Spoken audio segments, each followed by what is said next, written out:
Bonjour à tous, nous sommes très heureux de vous retrouver pour cette nouvelle émission de l'Œil de Bruxelles. Le droit d'auteur sur Internet a été au cœur des débats au Parlement européen ces dernières semaines avec le vote de la directive Copyright. Nous verrons quels sont les enjeux et les conséquences de cette directive. Les accords de libre-échange sont toujours au centre des préoccupations, avec la signature notamment du JEFTA avec le Japon. Pourtant, personne ne comprend vraiment comment sont adoptés ces accords. Nous ferons un point sur la procédure par laquelle sont adoptés les traités de libre-échange et nous nous pencherons également sur les enjeux écologiques et sanitaires associés à ces traités. Nous recevons pour en discuter aujourd'hui Philippe Lamberts. Vous êtes député européen pour le parti Écolo, parti écologiste belge, et coprésident du groupe Vert au Parlement européen. Vous êtes fait remarquer notamment par une vidéo qui est devenue virale en France où vous offriez une corde au président Macron lors de sa visite au Parlement européen pour vous moquer un peu de son expression sur les premiers de cordée. Tout à fait. Younous Emarji, vous êtes député européen pour la France Insoumise, élu pour les Outre-mer et vous êtes investi notamment sur les questions écologiques et la protection animale. On va donc passer au premier thème, les accords de libre-échange. Donc tous les accords de libre-échange, que ce soit le TAFTA avec les États-Unis, le CETA avec le Canada ou encore le JEFTA avec le Japon plus récemment, sont omniprésents dans le débat public, mais personne ne comprend vraiment comment sont adoptés ces accords. Vous, Younous Emarji, vous avez dénoncé dans un tweet la manière dont le JEFTA a été signé pendant l'été sans consultation du Parlement. Donc du coup, le tweet pour rappel, trouvez-vous normal que Jean-Claude Juncker signe un accord commercial avec le Japon en plein mois de juillet sans que le Parlement européen ne soit consulté? Où est la démocratie? Fin de citation. Ce tweet vous a valu une réprimande des services du Parlement européen qui le qualifient de mensonger, de fake news.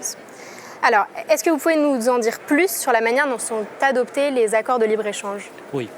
D'abord, il y a actuellement une avalanche d'accords de libre-échange proposés par la Commission européenne. C'est un peu contradictoire avec certains mouvements dans le monde. Mais l'Union européenne, de manière un peu naïve, poursuit cette politique. Vous avez l'accord Mercosur, on en parlera peut-être, qui est un accord avec des conséquences pour l'agriculture, en France notamment, extrêmement graves, avec l'Amérique latine. Vous avez l'accord Australie-Nouvelle-Zélande, qui me concerne tout particulièrement, puisque l'Australie est un pays producteur de sucre. Vous avez l'accord JEFTA, dont vous venez de parler. Et effectivement, il est curieux, tout de même, que le président Juncker aille signer un accord ou un préaccord au nom de l'Union européenne. Mais je rappelle au président Juncker, et je pense que Philippe Lamberts sera d'accord avec moi, que l'Union européenne, c'est 3 institutions et c'est aussi le Parlement européen. Or, les traités veulent qu'à la fin, le Parlement européen donne son accord ou désapprouve, mais encore faut-il que nous ayons transmission de tous les éléments par la Commission. Et là, il y a eu une inversion dans l'ordre, c'est-à-dire qu'on est mis sous le fait accompli d'un préaccord signé par le président de la Commission européenne. Tout ceci est révélateur, finalement, d'un manque de démocratie et d'une procédure qui fait violence au rôle du Parlement européen. Je combats les traités européens et il est de mon droit de dire que finalement la démocratie est fort peu respectée dans cette affaire. Je pense qu'il faut revoir globalement toute la procédure concernant la signature et les approbations des accords de libre-échange. Et le rôle du Parlement européen doit être renforcé du début à la fin. On a vu concernant le TAFTA, ce scandale démocratique, où nous n'avions été au courant de rien, où les députés qui voulaient avoir des informations étaient dans des conditions absolument indignes. Donc en tant qu'élu européen, vous n'avez pas eu vos mots à dire? Non, nous n'avons pas notre mot à dire. Nous n'avons que le pouvoir de dire oui ou dire non. Et cela n'est pas normal dans une démocratie qui fonctionne oui ou non, normalement. Une fois le traité, Absolument. D'accord. Il y a même des difficultés d'accès au texte, puisqu'on sait que les parlementaires ne peuvent pas forcément lire les accords de manière libre. Vous avez pris position pour soutenir Younous Emarji dans l'affaire de ce tweet. Tout à fait.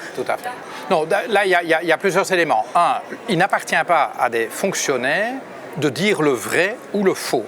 Autrement dit, c'est le débat démocratique. Younous peut affirmer ce qu'il a envie d'affirmer. Je peux être ou non d'accord Mais ça, c'est le débat démocratique. Et donc, il n'appartient pas à des fonctionnaires de dire ce qui est permis et ce qui n'est pas permis dans un débat démocratique. Pour autant, évidemment, qu'on respecte les personnes. Mais ce n'était pas de ça qu'il s'agissait. Non. Le tweet de Younous Omarjee n'était pas irrespectueux. Maintenant, j'ai une analyse un petit peu nuancée par rapport à la sienne. Je pense que dans un régime de séparation des pouvoirs, il appartient en effet à Jean-Claude Juncker de signer le traité. Nous restons libres, évidemment, de l'approuver ou pas. Mais là où je suis entièrement d'accord avec Younous, c'est que c'est quoi cette idée qu'on va négocier des traités commerciaux qui ont quand même un impact très important sur l'ordre juridique, sur nos démocraties en fait, pas seulement sur la santé, mais sur la manière dont nos démocraties fonctionnent. Je pense qu'on peut signer des traités commerciaux avec des tiers, mais il faut évidemment veiller à ce que les intérêts bien compris de l'Union européenne soient satisfaits. Quand Younous disait l'Union européenne est un peu naïve, il sera d'accord avec moi pour dire que c'est un peu une fausse naïveté, parce que ces traités, ils profitent à des gens. Je veux dire, si les 1% s'enrichissent, si les multinationales prospèrent au détriment des petites et moyennes entreprises, on a bien compris que ce n'est pas par l'opération du Saint-Esprit, c'est précisément par des mesures dont ces traités de libre-échange font partie. Maintenant, je voudrais prendre comme exemple ce qui se passe sur le traité de séparation avec le Royaume-Uni, le traité de Brexit. Là, le Parlement européen, jusque maintenant, à 4 reprises, s'est prononcé pour exprimer ce qu'il pense être les lignes directrices de la négociation. Et le négociateur du Parlement, de l'Union européenne, Michel Barnier, qui dépend hiérarchiquement de la Commission européenne, engage le dialogue avec nous, à l'heure actuelle, sur une base hebdomadaire. Vous imaginez, donc on est tenu au courant de la négociation à chaque étape. Et il nous communique des informations sensibles que nous ne révélons pas pour autant, mais le Parlement est dans la boucle depuis le début. Et c'est en fait ça qui devrait être le modèle. Ce qui n'est pas le cas pour les accords de libre-échange. Puisque je rappelle que le mandat de négociation, nous n'avons pas voix au chapitre. Autrement dit, on peut dire ce qu'on en pense, mais ça reste les 28 États membres qui donnent le mandat. Et puis après ça, OK, on est parti avec le mandat, on se retrouve dans 10 ans quand on aura négocié, et ça sera un paquet à prendre ou à laisser. Et vous connaissez la pression. Quand vous vous trouvez devant un choix à prendre ou à laisser, les gens se disent oui, enfin, on ne va quand même pas détruire 10 ans de négociation, donc bon, on va dire oui. Si je peux rajouter 3 points, tu as raison de dire qu'effectivement, il y a un mandat de négociation donné par le Conseil européen, c'est-à-dire que les chefs d'État et de gouvernement ne peuvent pas se défausser. Et puisqu'il s'agit de la France, le président Macron, à un moment ou à un autre, a donné son accord pour rentrer dans cette négociation avec et le président Hollande avant lui. La deuxième chose, c'est que la démocratie est doublement contournée puisqu'il s'agit en l'espèce d'un accord non mixte, c'est-à-dire que les parlements nationaux ne seront pas consultés. Et puis, la troisième chose, c'est qu'ils ont séparé l'accord en 2 volets.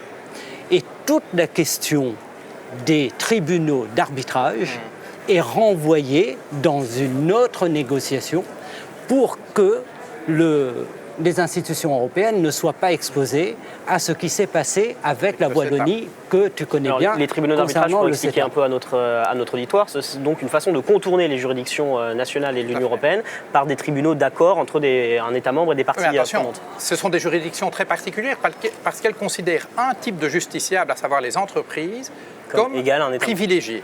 Autrement dit, dans ces tribunaux d'arbitrage, si vous êtes une ONG, si vous êtes un gouvernement, si vous êtes un citoyen, vous n'avez tout simplement pas accès. Et je voudrais savoir en démocratie au nom de quoi certains justiciables, et en particulier, a fortiori s'il s'agit des entreprises, devraient jouir d'une justice d'exception. Pour nous, c'est inacceptable. Il n'y a pas de justification à ce genre de dispositif qui est une manière de plus de cimenter le pouvoir que les détenteurs de capitaux, parce que c'est d'eux qu'il s'agit, jouissent dans nos sociétés. Et toutes les inquiétudes qu'on avait exprimées au moment du TAFTA et du CETA viennent de se révéler avec une très grande justesse, puisque vous avez vu qu'un tribunal d'arbitrage vient de remettre en cause l'amende record qui avait été infligée à Chevron en Amazonie équatorienne. Et c'est un tribunal d'arbitrage qui vient de remettre en cause aujourd'hui ces sanctions. Et c'est pourquoi nous devons poursuivre le combat contre ces tribunaux d'arbitrage dans les différents accords de Justement, libre-échange Philippe qui Lamberts, nous seront soumis. le fond de ces accords de libre-échange, on le sait, au final, ça aboutit à une harmonisation par le bas des normes sanitaires, entre autres aussi des normes sociales. Est-ce que vous craignez pas qu'il y ait des scandales sanitaires massifs qui éclatent dans les prochaines années, notamment avec le poulet au chlore américain ou le bœuf aux hormones, par exemple? Oh, mais pas seulement ça. Je veux dire, lorsque vous mettez en compétition des systèmes de normes sociales, de normes environnementales, de normes fiscales, lorsque vous les mettez en compétition les uns avec les autres, la résultante, c'est toujours le moins-disant. C'est jamais une compétition, une concurrence à la meilleure règle, si vous voulez. Et donc forcément, ce que vous organisez, c'est le nivellement par le bas. Et donc clairement, nos sociétés ont à perdre, mais alors qui a à gagner?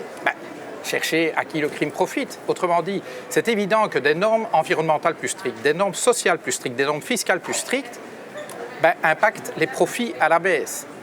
Et donc, plus basses sont les normes, plus forts sont les profits. Et donc, cherchez à qui profite le crime, et vous aurez compris pour qui ces traités de libre-échange sont faits. J'ajoute que le soubassement pseudo-intellectuel de la chose est cette fameuse théorie des avantages comparatifs de David Ricardo, un des pères de l'économie classique. Ce que les économistes oublient de dire, les économistes néoclassiques, ils nous oublient de nous dire que David Ricardo lui-même disait que dans un régime de libre circulation des capitaux, cette théorie des avantages comparatifs s'effondre. Et j'ajoute que Ricardo ne connaissait pas la limite écologique. Et je pense que qui que ce soit qui comprend un petit peu les lois de la physique saura que déplacer 1 tonne de plus sur 1 kilomètre de plus demande de l'énergie et aura donc un impact écologique. Donc, ces traités de libre-échange, dont l'objectif est d'augmenter les flux de commerce international, sont antinomiques avec l'impératif catégorique qui s'impose à nous et qui est de réduire notre empreinte écologique totale.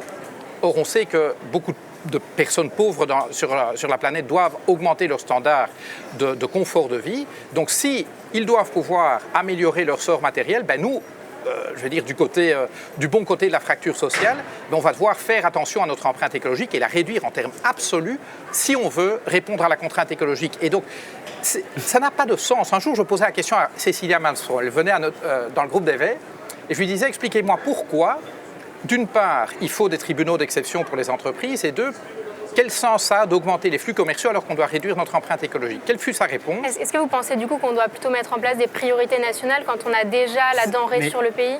En tout cas, c'est clair qu'on doit raccourcir les circuits, les chaînes de distribution. Je veux dire, oui, en effet, moins on déplace de tonnes, moins grande est notre empreinte écologique. Et donc, ça ne veut pas dire qu'on ne pourra plus manger de bananes, mais il faut limiter le commerce international à ce qui fait sens. Il y a des choses qu'on fait là-bas qu'on ne fait pas ici. Bon, voilà, on va acheter ce qu'on fait là-bas. Mais quel sens ça a? Par exemple, même en Europe, dans le grand marché, on exporte du lait belge aux Pays-Bas, du lait des Pays-Bas en Belgique. Mais quel sens ça a? Expliquez-moi. Moi, je ne comprends pas. C'est un produit relativement peu différencié. Le transport avec les Outre-mer, justement, ça vous concerne? Oui, ces accords de libre-échange entrent en contradiction aujourd'hui avec les nouvelles exigences écologiques.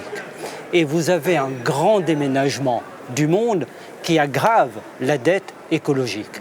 Mais il y a au niveau des institutions européennes une véritable religion qui est la religion du libre-échange. Et malgré les exigences écologiques, malgré le fait où le chemin la marche vers le précipice est montrée, on continue dans cette marche aveugle vers le précipice. Et c'est pourquoi nous disons, nous, qu'il faut opérer un changement total. Mais je ne veux pas laisser de côté une question qui, à mon avis, est une question qui doit nous interroger. L'Union européenne, les pays européens, les États-Unis, l'Occident ont porté ce modèle et ont considéré qu'il devait être étendu à l'échelle mondiale.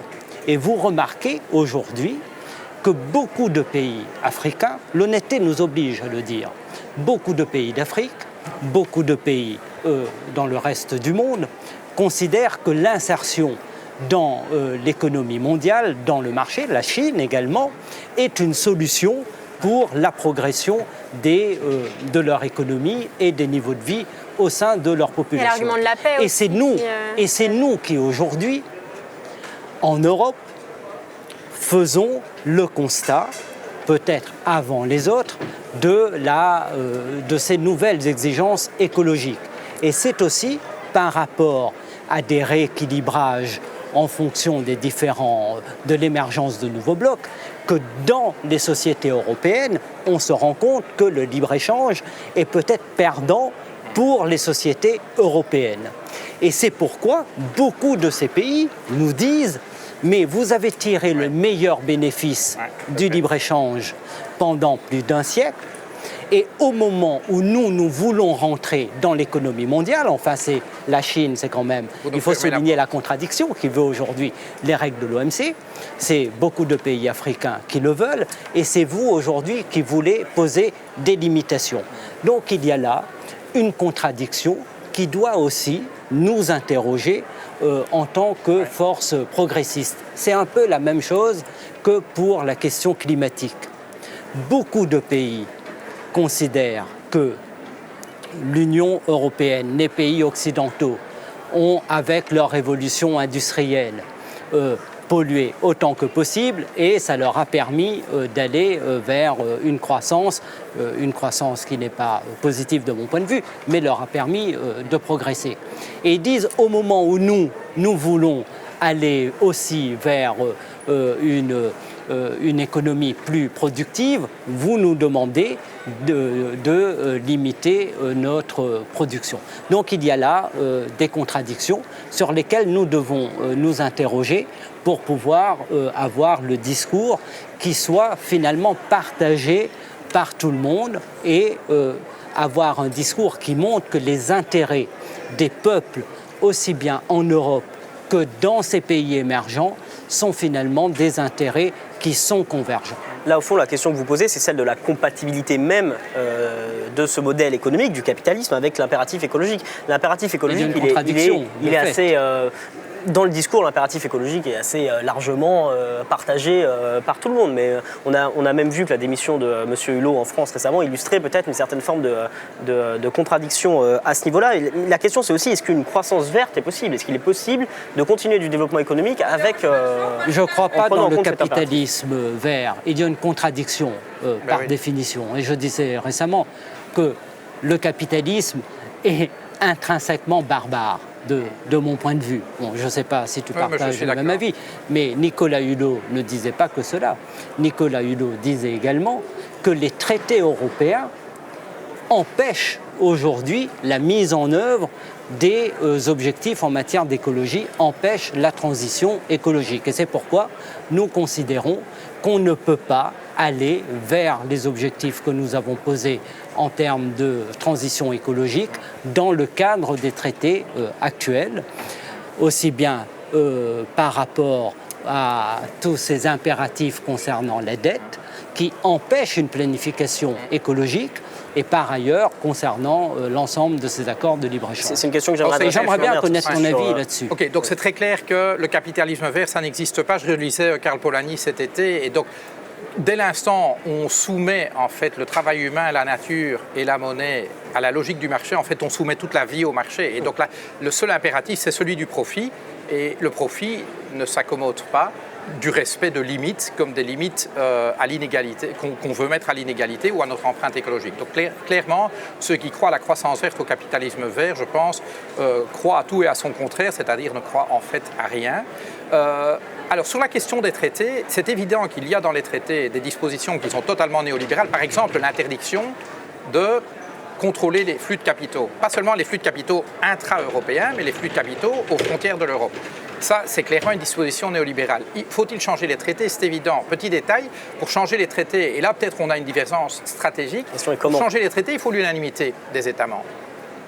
Alors, est-ce qu'il faut poursuivre l'objectif? Absolument. Mais il y a déjà toute une série de choses qu'on peut faire sans changer les traités. Je constate qu'on ne peut pas contrôler les flux de capitaux, sauf qu'on l'a fait. On l'a fait en Grèce, on l'a fait à Chypre.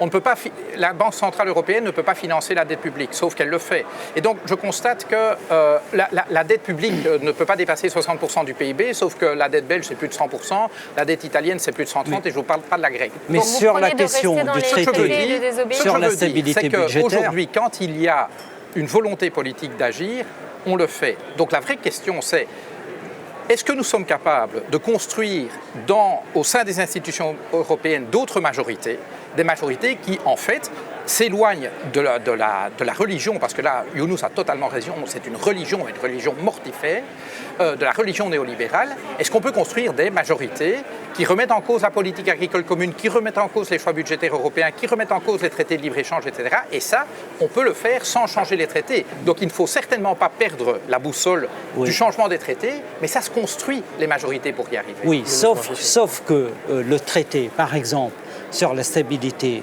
budgétaire, est un carcan qui aujourd'hui pose d'une certaine manière la fin de l'histoire du progrès social, ainsi que du progrès écologique. Sur ce point très précis, donc sur le TSCG, le traité sur la gouvernance, ce n'est pas un traité de l'Union européenne, débarrassons-nous-en. Et ça, franchement, je pense qu'on peut sortir unilatéralement de ce traité sans sortir de l'Union européenne. Ce n'est pas un traité de l'Union européenne. On doit donc sortir effectivement des traités, et en particulier de tous ces traités qui sont d'inspiration, d'inspiration chaud-bleu, qui ont été imposés par une vision qui est née à Berlin, qui s'abattent aujourd'hui sur l'ensemble des politiques européennes. J'ai parlé de sortir du TSCG, je ne sortirai pas des traités de l'Union européenne, il faut les changer. Mais si vous dites sortir des traités de l'Union européenne, c'est sortir de l'Union européenne. Non, il y a un certain nombre de procédures qui permettent de désobéir à un certain nombre de traités. On le fait tous les jours. L'Italie ne respecte pas les règles budgétaires, la Belgique non plus. La Banque centrale ne respecte pas, selon les Allemands, son mandat. Il y a plein de choses pour lesquelles on prend des libertés avec les traités. On est bien d'accord, on peut sortir des traités sans sortir de l'Union européenne. Et c'est pourquoi tous les procès qui on peut respecter ou non certaines dispositions des traités sont des faux procès. D'accord. En fait, c'est deux manières différentes de dire la même chose. Vous prenez tous les deux de rester dans les traités mais d'y désobéir. C'est juste que pour vous, Younous Omarjee, le fait de désobéir aux traités, c'est en sortir sans... Il faut être en rupture totale avec toute la vision politique, économique et monétaire de l'Union européenne aujourd'hui. C'est-à-dire qu'on a inscrit des exigences économiques, monétaires, comme règles cardinales qui irriguent toutes les politiques de l'Union européenne. Or, l'Union européenne, ce n'est pas ça, ce n'est pas cela. Et l'Europe doit renouer pour elle-même, mais aussi pour le reste du monde, avec le progrès. Car autrement, l'Union européenne ne serait plus fidèle non plus à sa vocation. Si nous limitons en Europe les possibilités d'avancer, nous condamnons aussi les autres peuples à ne pas pouvoir avancer. C'est cela qu'il faut avoir à l'esprit. Je dis simplement que sortir des traités au sens strict du terme. Donc une chose est de prendre des libertés avec certaines dispositions des traités, et l'Union européenne le fait quand il y a des majorités politiques très régulièrement. Autre chose est de dire on sort des traités, sortir du TFUE, du traité sur le fonctionnement de l'Union européenne et du traité de l'Union européenne, ça veut dire en français sortir de l'Union. Et ça, nous disons non. Il faut réorienter le cours des politiques de l'Union. Ce que vous prenez, c'est d'y rester et d'y désobéir. De faire le chantage à la sortie des traités. Bien sûr. Nous disons que on a fait violence à la démocratie d'abord, parce que les Français, par exemple, mais pas seulement, étaient contre le traité de Lisbonne. Et finalement, ce traité s'est imposé. Le Parlement français l'a ratifié. Oui, mais il y a eu un référendum qui n'a pas été respecté. La France n'est pas le seul pays, l'Irlande également. Et il s'en est suivi une série de mesures qui étaient d'ailleurs rattachées, qui s'abattent aujourd'hui sur l'ensemble des politiques. Nous disons, nous, en tant que Français, que nous devons aujourd'hui remettre en cause cela. Des présidents de la République avaient pris cet engagement. Ils ne l'ont pas tenu. Eh bien, nous disons que lorsque nous arriverons au pouvoir, nous créerons les rapports de force pour permettre des évolutions et permettre de sortir de ces traités sans sortir de l'Union européenne. Vous avez raison de dire, Monsieur Lamberts, que la désobéissance au traité, dans les faits, elle se fait assez largement, ou alors elle est contournée. On le voit aussi sur la question de la défense. Je suis heureux de l'entendre, ça revient et c'est là-dessus. vrai. Mais la réalité, c'est qu'en général, c'est souvent le fruit d'un rapport de force. C'est-à-dire que quand la majorité du Parlement européen ou des institutions européennes sont d'accord sans rapport de force. Mais donc c'est bien ce que nous disons. Il nous faut d'autres majorités, à la fois au Parlement et au Conseil, pour obtenir des changements d'orientation politique. Alors c'est sûr qu'à terme, le plus vite possible, il faut supprimer en fait le problème des traités européens. C'est qu'ils contiennent à la fois des dispositions de type constitutionnel, c'est-à-dire qu'ils fixent les modes de fonctionnement et les grandes valeurs, Et en fait, c'est à ça qu'on devrait s'arrêter. Et puis, il y a des choses qui sont de l'ordre du choix politique. Et ça, le choix politique, pour moi, doit être laissé aux majorités démocratiques. Et donc, c'est vrai qu'on a écrit dans des traités européens de portée constitutionnelle des choses, en fait, qui ne doivent pas se trouver là. Je veux dire, par exemple, les règles budgétaires européennes, désolé, d'abord économiquement, scientifiquement, elles n'ont aucune assise. Aucune valeur. Donc, c'est de la pure politique. Et ça n'a en fait rien à faire là. Bien sûr, quand vous dites par exemple la Banque Centrale Européenne ne peut pas prêter aux États et elle doit prêter aux banques, en fait c'est un postulat de nouveau néolibéral. Les banques sont par nature des acteurs rationnels, donc ils vont faire bon usage de cette garantie implicite que leur donnent les banques centrales. Par contre les politiques, vous savez, ce sont plutôt des irresponsables et donc ils vont faire des bêtises. Donc il ne faut pas permettre à la Banque Centrale Européenne quelque part de se constituer en prêteur en dernier ressort. Ben, ça, c'est le genre de disposition qu'il faut abolir. Ce que je constate, c'est qu'aujourd'hui, la Banque Centrale Européenne prête aux États. Alors, elle le fait par des moyens détournés, mais elle le fait. Elle le fait. Tes amis verts en France ne sont pas sur les mêmes positions que toi. Oui, puisque le candidat à ce jour des Verts, Yannick Jadot, considère que les traités sur la stabilité budgétaire actuels sont un cadre acceptable. Ça m'étonnerait parce qu'il a voté contre à l'époque. Non, il l'a dit et il l'a répété. Bon, du coup, au-delà du poids de la structure en fait, des institutions européennes, il y a aussi le poids des lobbies qui ont une place importante dans le fonctionnement des institutions européennes. Et ce jeu d'influence a lieu même au sein des partis politiques. On l'a vu avec votre parti, le parti écologiste belge Écolo. Avec votre candidat Gérard Boken, qui a été évincé d'une de vos listes parce qu'il a été épinglé par une émission de Cache Investigation sur France 2, car il travaillait pour les lobbies de l'emballage plastique. Ouais.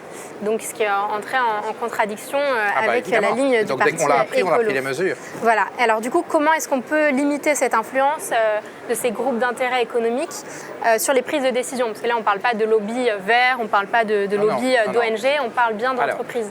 Première chose, le fait que les entreprises privées dépensent des centaines de millions par an pour nous influencer est bien la preuve que nous continuons à détenir le pouvoir. Si nous n'avions pas le pouvoir, ils ne s'échineraient pas à nous influencer. C'est une bonne nouvelle pour la démocratie parce que ça nous rappelle que là où il y a la volonté, il y a un chemin, comme disait Lénine. Et c'est vrai, ça reste vrai.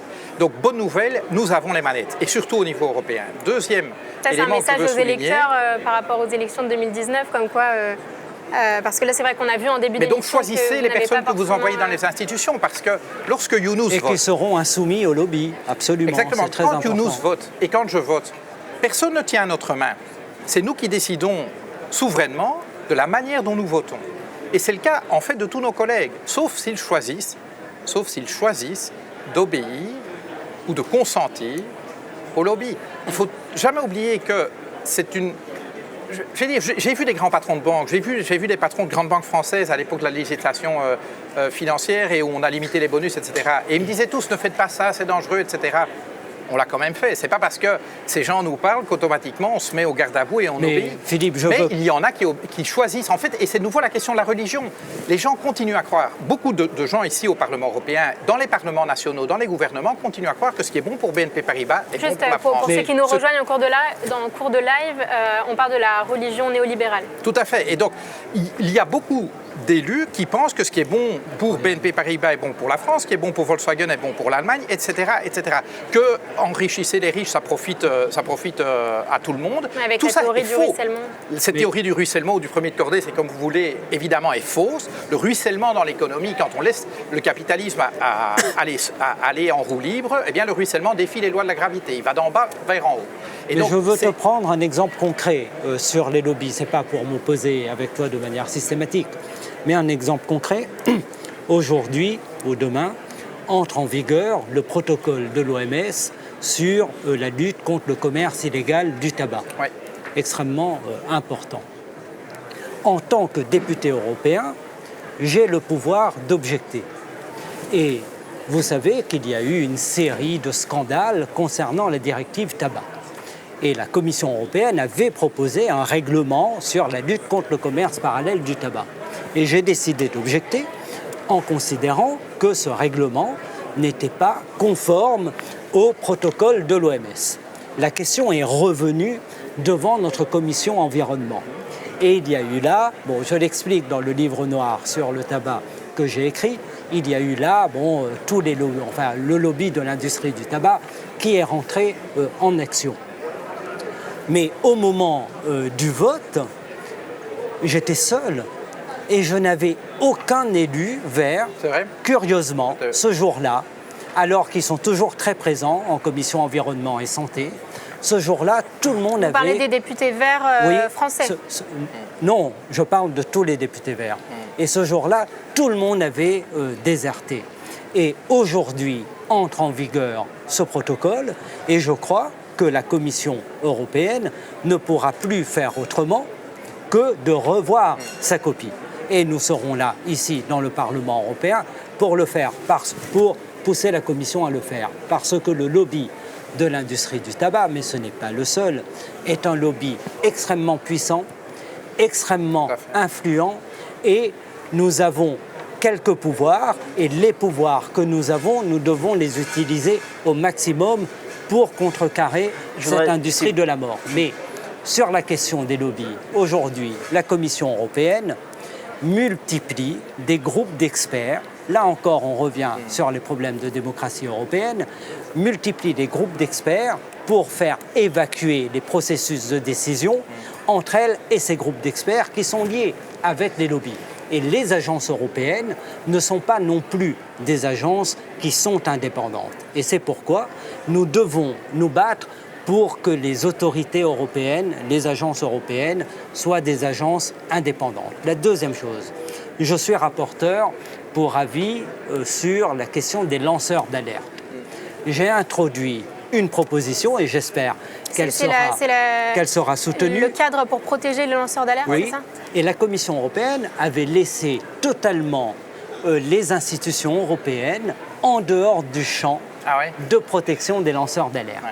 Et il y avait là quelque chose qu'il convenait de corriger parce que je pense qu'il peut y avoir des lanceurs d'alerte à la Banque centrale européenne, il peut y avoir des lanceurs d'alerte à la Commission elle-même.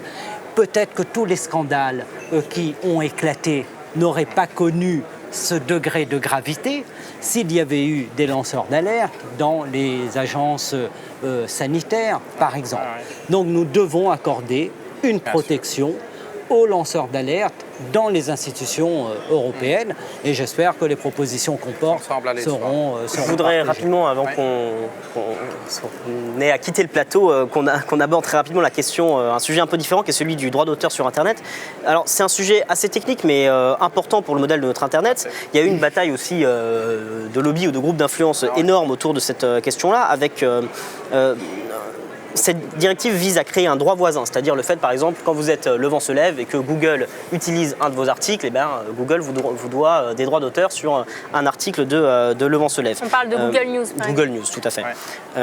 Mais l'application de ce système doit être fait, puisque ça a été voté, au travers de filtres algorithmiques automatiques, ce qui a posé problème à un certain nombre de défenseurs de la liberté sur Internet, puisqu'ils considèrent que ce serait une censure institutionnalisée de l'Internet. Quel est votre avis sur cette directive assez importante? Tu veux commencer? On se kiffe. Je suis à la fois attaché à la rémunération des éditeurs, à la rémunération des créateurs, et je suis en même temps attaché à la liberté sur le net. Donc il convenait de trouver un équilibre. Je me suis abstenu sur ce texte parce que je pense que, et d'ailleurs nous avons voté ensemble les amendements qui ont été déposés par les groupes des Verts et de la gauche unitaire européenne, mais je ne pouvais pas voter ce texte parce que ce texte avait une coloration qui était vraiment trop forte, la coloration du PPE, qui limitait, de mon point de vue, trop fortement le principe de liberté sur le net. Mais en même temps, ce que vous craignez, c'est qu'il y ait des contenus qui puissent être dépubliés sans raison. Et évidemment, bien sûr, c'est extrêmement important. Et par ailleurs, ça ne résout pas le problème. Donc, mais en fait, pour les mêmes raisons. Donc moi, je suis arrivé à la conclusion qu'en effet, l'équilibre n'était pas trouvé, que l'équilibre n'était pas satisfaisant. Autrement dit, le problème de la presse traditionnelle, c'est que sa situation économique devient intenable, tout simplement parce que les recettes publicitaires sont de plus en plus captées par des plateformes mondiales face auxquelles aucun acteur des médias ne fait le poids. Et donc, aujourd'hui, le business model traditionnel basé sur la publicité ne tient plus. Et ce que les éditeurs de presse croient, c'est que la mise en place du droit voisin va résoudre le problème. On l'a essayé en Allemagne, on l'a essayé en Espagne. Et toutes les enquêtes montrent qu'en fait, ça n'a absolument pas résolu l'équation. En Allemagne, je crois que c'est 2 millions d'euros qui ont été générés par ce droit voisin. Parce qu'il faut bien être précis. Donc, si Google devait copier un article l'article est couvert par le copyright, la législation actuelle donne déjà la possibilité à l'auteur de l'article, et si l'auteur de l'article a cédé ses droits à l'éditeur, d'aller en justice contre la plateforme. C'est déjà prévu, c'est déjà prévu. Simplement, notre réponse, et nous l'avons voté ensemble, c'était de dire si le problème des éditeurs est qu'ils doivent toujours faire la preuve qu'ils peuvent aller en justice au nom de leurs journalistes, eh bien, créons dans le droit la présomption qui leur permet de le faire. Et le problème est résolu. Mais en termes de revenus, ça ne résoudra absolument rien. D'autant plus que le droit voisin qui est proposé va au-delà des droits voisins qui existent, par exemple, pour les éditeurs de musique. Et il n'y a pas de raison d'aller dans ce sens-là. Et donc, en effet, l'équilibre n'y était pas. Nous avons voulu être constructifs, vraiment, parce que nous sommes authentiquement attachés à la défense des créateurs et à leur rémunération, c'est évident. Mais face à Google, à Facebook, ce sont d'autres outils qu'il va falloir utiliser. D'autant plus que le texte tel qu'il nous a été proposé, au final, désavantage les petits éditeurs et affaiblit la pluralité des médias. Et il avantage les gros éditeurs de presse. Exactement. Donc c'est quelque chose qu'est-ce qui allait se passer avec ce texte-là? C'est quelque chose qu'il faut souligner. Donc les négociations ont commencé entre le Parlement et le Conseil. On verra ce sur quoi ils se mettront d'accord. Et il reviendra. Alors est-ce que c'est avant, est-ce que c'est après les élections? On ne le sait pas encore. Devant le Parlement pour approbation. On suivra cette affaire avec attention et nous devons maintenant conclure ce débat.